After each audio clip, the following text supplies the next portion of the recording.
नमस्कार। फेब्रुआरी 20 2014 ओडिया को मिलला क्लासिकल भाषा बा शास्त्रीय भाषार मान्यता, जहाँ फल यह संस्कृत, तमिल, तेलुगु, कन्नड़ा, मलयालम सहित मिसी यही मान्यता पाइबार षष्ठ भारतीय भाषा होता ओडिया। तो आज मुझे नहीं आसी एक आश्चर्यजनक यात्रा जो आम प्रिय ओडिया भाषा किपरि जन्म नेला, किपरि वृद्धि पाइला एवं भारतर षष्ठ क्लासिकल भाषा हबार केमिति संभव है। चलतु ओडिया भाषार मूल जानापी आमको जावाक पड़ो 3000 वर्ष पछु। ओडिया हूँ इंडो आर्य भाषा शाखार एक गर्वित सदस्य, जहाँ इंडो यूरोपीय भाषा परिवार एक शाखा, जो हिंदी, बंगाली, मराठी, इंग्रेजी प्रवेश करें। यही यात्रा आरंभ हुए वैदिक संस्कृत, जहाँ आर्य मानकर पुरातन भाषा। समय बीतवा सहित संस्कृत प्राकृत नामक सरल कथित भाषा परिवर्तन है। यही प्राकृत भाषा गुड़िक लोक मानकर नीतिदिनिया व्यवहारयुक्त भाषा थिला।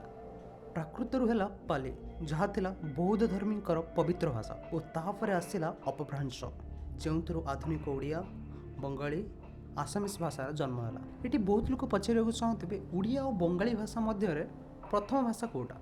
यार उत्तर मिले प्रमाण में सीमाचल माधव मंदिर शिलालेखे सबुठ पुराणा ओडिया लिपिबद्ध मिली, जोटा 10वीं शताब्दी। बंगला भाषार सबुठ पुराणा कृति होची चार्यपद, जहाँ 10 ରୁ 12 शताब्दी पुराणा बंगला भाषार बौद्ध रहस्यमय गीतर संग्रह होता। तथापि सेगुड़िक शुद्ध बंगला नथिला। भाषा विशेषज्ञ सुनीत कुमार चैटर्जी कहते ओडिया भाषा मध्य बहुत पुराणा ध्वनि आ अधिक मात्रा संस्कृत भाषा देखा जाए, जोटा कि यार प्राचीनता को दर्शाई था।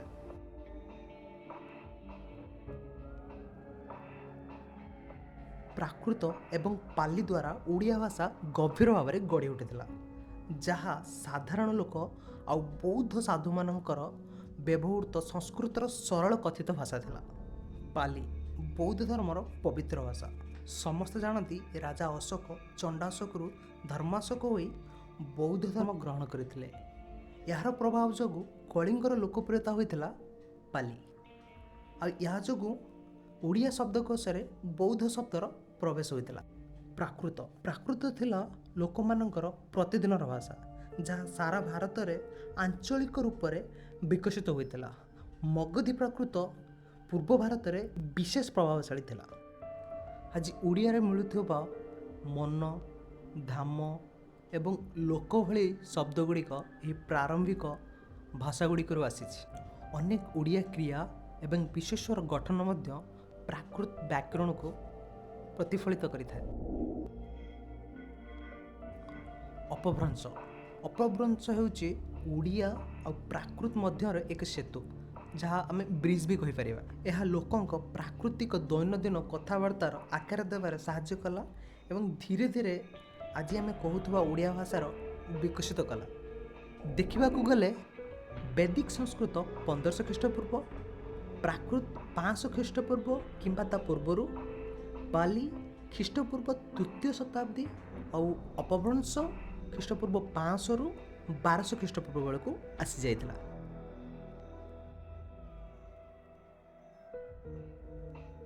यह थिला ओडिया भाषार जन्म। ओडिया भाषार विकास जदि आमे देखिबा, यार विकास रे राजा मानकर भूमिका अत्यंत गुरुत्वपूर्ण। ओडिशा रे राजत्व करथिबा भूमाकार राजवंश मुख्यतः ब्राह्मी लिपि एवं प्राकृत भाषा व्यवहार करी पत्थर एवं तंबा प्लेट रे सेमानकर लेखा लेखिथिले, जहाँ ए तालचेर एवं खिंची रे मध्य देखा जाए।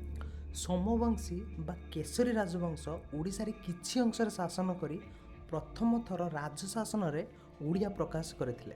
कला, साहित्य एवं धार्मिक परंपरा को प्रोत्साहित करी ओडिया भाषा एवं संस्कृतिर विकास रे गुरुत्वपूर्ण अवदान देथिले। सोमवंशी राजवंशर शासन समय रे राजा जजाति केशरी द्वारा निर्मित धवळेश्वर मंदिर होउची सेमानकर प्रभावर प्रमाण। सोमवंशी शासक महाराजा मर्कट केशरी द्वारा निर्मित होइतिबा बारवाटी दुर्ग सेमानक स्थापत्य सफलतार आउ एक उदाहरण।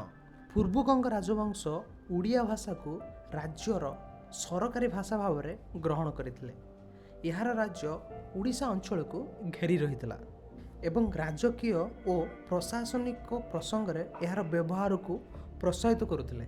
ଏହି ରାଜବଂଶର ରାଜା ଅନନ୍ତ ବର୍ମନ ଚୋଡ଼ଗଙ୍ଗ ଦେବଙ୍କ ଦ୍ୱାରା ନିର୍ମିତ ହୋଇଥିଲା ପୁରୀ ଶ୍ରୀ ଜଗନ୍ନାଥଙ୍କ ମନ୍ଦିର। ଓଡ଼ିଆରେ ରଚନା କରୁଥିବା କବି ଏବଂ ଲେଖକମାନଙ୍କୁ ଦୃଢ଼ ରାଜକୀୟ ସମର୍ଥନ ଦେଉଥିଲେ। ଯେପରିକି ସାରଳା ଦାସ ରାଜା କପିଳେନ୍ଦ୍ର ଦେବଙ୍କ ରାଜତ୍ୱ ସମୟରେ ଚଣ୍ଡୀପୁରାଣ, ସାରଳା ମହାଭାରତ ଏବଂ ବିଲଙ୍କା ରାମାୟଣ ଲେଖିଥିଲେ। ଏବଂ ପଞ୍ଚସଖା ମଧ୍ୟ ରାଜା ଗଜପତିଙ୍କ ଶାସନ ସମୟରେ ସକ୍ରିୟ ଥିଲେ ଏବଂ ଓଡ଼ିଆରେ ଧାର୍ମିକ ଗ୍ରନ୍ଥମାନ ରଚନା କରିଥିଲେ। ଚାଲନ୍ତୁ ଟିକେ ଡିଟେଲି ବୁଝିବା। ସାରଳା ଦାସ ଆଦିକବି ଭାବରେ ଜଣାଶୁଣା, ଯିଏ ଥିଲେ ଓଡ଼ିଆ ସାହିତ୍ୟର ପ୍ରଥମ କବି। ତାଙ୍କର ଜନ୍ମ 15 ଶତାବ୍ଦୀରେ ହୋଇଥିଲା। ସେ ଜଣେ କୃଷକ ଥିଲେ, ଅଭିଜ୍ଞ ନୁହଁ କିନ୍ତୁ ସୃଜନଶୀଳ ଥିଲେ। ସାରଳା ଦାସ ମହାକାବ୍ୟ ଗୁଡ଼ିକୁ ଓଡ଼ିଆ ଭାଷାଭାଷୀ ଜନସାଧାରଣମାନଙ୍କ ପାଇଁ ଉପଯୁକ୍ତ କରାଯାଇଥିଲେ, ଯାହା ଥିଲା ସାରଳା ମହାଭାରତ, ଚଣ୍ଡୀପୁରାଣ, ବିଲଙ୍କା ରାମାୟଣ। ପରେ ଆସିଲେ ପଞ୍ଚସଖା, ଯାହା ଥିଲା ଓଡ଼ିଆ ସାହିତ୍ୟର ସୁନାଯୁଗ। ସିଏ ଥିଲେ ଜଗନ୍ନାଥ ଦାସ, ବଳରାମ ଦାସ, ଅଚ୍ୟୁତାନନ୍ଦ ଦାସ, ଅନନ୍ତ ଦାସ ଏବଂ ଯଶୋବନ୍ତ ଦାସ। ଜଗନ୍ନାଥ ଦାସ ଓଡ଼ିଆ ଭାଗବତ ଲେଖିଥିଲେ, ଯାହା ପ୍ରତ୍ୟେକ ଘରକୁ ପବିତ୍ର ଜ୍ଞାନ ଆଣିଦେଇଥିଲା। ବଳରାମ ଦାସ ଯିଏ ଲେଖିଥିଲେ ଲକ୍ଷ୍ମୀ ପୁରାଣ, ଓଡ଼ିଆ ନିୟମକୁ ଚ୍ୟାଲେଞ୍ଜ କରି ମହିଳାମାନଙ୍କ ଭକ୍ତିକୁ ସମର୍ଥନ କରିଥିଲେ। ଅଚ୍ୟୁତାନନ୍ଦ ଦାସ ଜଣେ ଦୂରଦୃଷ୍ଟି ସମ୍ପନ୍ନ ରହସ୍ୟ, ଯିଏ ଶୂନ୍ୟ ସଂହିତା ଲେଖିଥିଲେ, ଭବିଷ୍ୟତର ଘଟଣା ଏବଂ ଆଧ୍ୟାତ୍ମିକ ସତ୍ୟର ଭବିଷ୍ୟବାଣୀ କରିଥିଲେ। ଯଶୋବନ୍ତ ଦାସ ପ୍ରେମ ଭକ୍ତି ବ୍ରହ୍ମା ଗୀତା ରଚନା କରିଥିଲେ। ଅନନ୍ତ ଦାସ ହେତୁ ଉଦୟ ଭାଗବତ ପାଇଁ ଜଣାଶୁଣା, ଯିଏ ପ୍ରଚାରକ ଦାର୍ଶନିକ ଥିଲେ। ସେମାନେ ଆଭିଜାତ ସଂସ୍କୃତିକୁ ପ୍ରତ୍ୟାଖ୍ୟାନ କରି ସରଳ ସଙ୍ଗୀତମୟ ଓଡ଼ିଆରେ ଲେଖିଥିଲେ। ସେମାନଙ୍କର କୃତି ପାଲା, ଦାସକାଠିଆ, ଭାଗବତ ଟୁଙ୍ଗି ଭଳି ଲୋକପ୍ରିୟ ଦର୍ଶନ କଳାକୁ ସମର୍ଥନ ଦେଇଥିଲେ। ଆଉ ସେମାନେ ବ୍ରାହ୍ମଣ ରୀତିନୀତି ଅପେକ୍ଷା ଭକ୍ତିକୁ ଗୁରୁତ୍ୱ ଦେଇ ଭକ୍ତିକୁ ଗଣତାନ୍ତ୍ରିକ କରିଥିଲେ। ମଧ୍ୟଯୁଗର ଶେଷ ଭାଗରେ ଉପେନ୍ଦ୍ର ଭଞ୍ଜ, କବି ସୂର୍ଯ୍ୟ ବଳଦେବ ରଥଙ୍କ ପରି କବିମାନେ ରଚନାତ୍ମକ ଏବଂ ଶବ୍ଦ ଖେଳରେ ଓଡ଼ିଆ ଭାଷାକୁ ସମ୍ପନ୍ନ କରିଥିଲେ। ଏହି ସମୟରେ ବ୍ରିଟିଶ ଶାସନ ଯୋଗୁଁ ସ୍କୁଲ ଏବଂ ପ୍ରଶାସନରେ ବଙ୍ଗଳା ସହିତ ଓଡ଼ିଆକୁ ବଦଳାଇବା ପାଇଁ ପ୍ରୟାସ କରାଯାଇଥିଲା। ଆଉ ଓଡ଼ିଆ ଭାଷାକୁ ବଞ୍ଚାଇବା ପାଇଁ ଏକ ଭାଷାଗତ ଆନ୍ଦୋଳନ ଆରମ୍ଭ ହୋଇଥିଲା। ପରେ ଆସିଲା ଆଧୁନିକ ଯୁଗ। ଫକୀରମୋହନ ସେନାପତି ଲେଖିଲେ ପ୍ରଥମ ଓଡ଼ିଆ ଉପନ୍ୟାସ। ସେ ଥିଲେ ଆଧୁନିକ ଓଡ଼ିଆ ଗଦ୍ୟର ଜନକ। ଏହି ସମୟରେ ରାଧାନାଥ ରାୟ, ମଧୁସୂଦନ ରାଓ ଏବଂ ଗଙ୍ଗାଧର ମେହେର ଆଧୁନିକ ଚିନ୍ତାଧାରା ଏବଂ ରୂପ ଆଣିଥିଲେ। ସେତେବେଳେ Odia news paper, printing press ଏବଂ ଶିକ୍ଷାଗତ ସଂସ୍କାର ଓଡ଼ିଆ ବ୍ୟାକରଣକୁ ଅନୁସରଣ କରିବା ଏବଂ ଓଡ଼ିଆ ପରିଚୟକୁ ପ୍ରୋତ୍ସାହିତ କରିବାରେ ସାହାଯ୍ୟ କରିଥିଲା।